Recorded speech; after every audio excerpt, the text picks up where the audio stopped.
Wingtip vortices are created as a result of lift.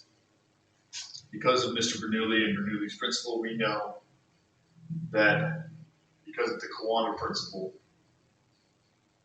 the effect that pushes the air over the wing, the air is going faster over the wing than under the wing.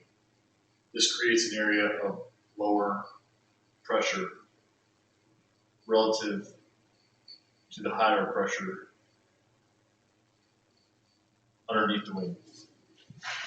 Higher pressure air always wants to take the place of lower pressure air. Because of this,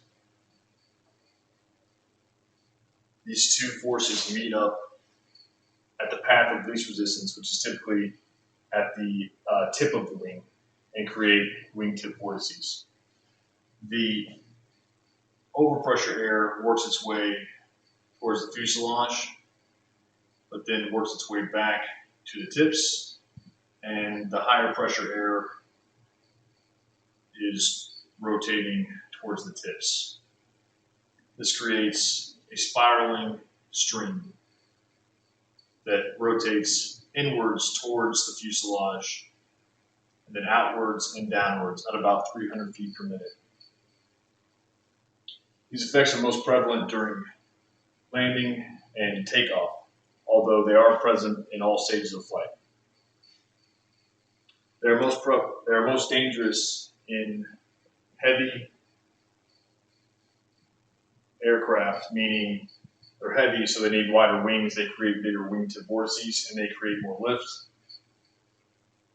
Slow, because when aircraft are in a slower state, they have to go at a higher angle of attack. The higher angle of attack creates a larger differential between the lower pressure areas and the higher pressure areas, leading to a larger wingtip vortice.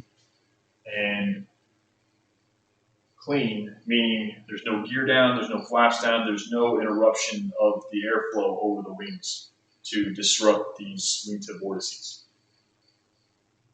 So we need to make sure that we avoid large aircraft, or any aircraft really, in flight for about 1,000 feet behind it or through their wake turbulence.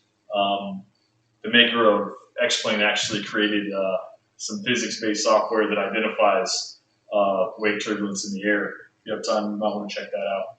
But on the ground, we can avoid wake turbulence by staying in the bowl, meaning we need to identify and monitor where, if we hear, hey, avoid wake turbulence, caution wake turbulence, 777 landing in front of us, we need to land, we need to observe where they land and touch down after where they land. And this is not just where they're back to, tires set down. This is when they're all the way down, because they're still creating lift until they're all the way level with the runway.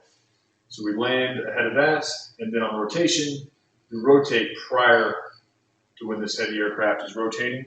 And we can't outclimb the 777, but we can't ask for a vector either left and right, so we avoid that wake turbulence. Okay, and that's wake turbulence.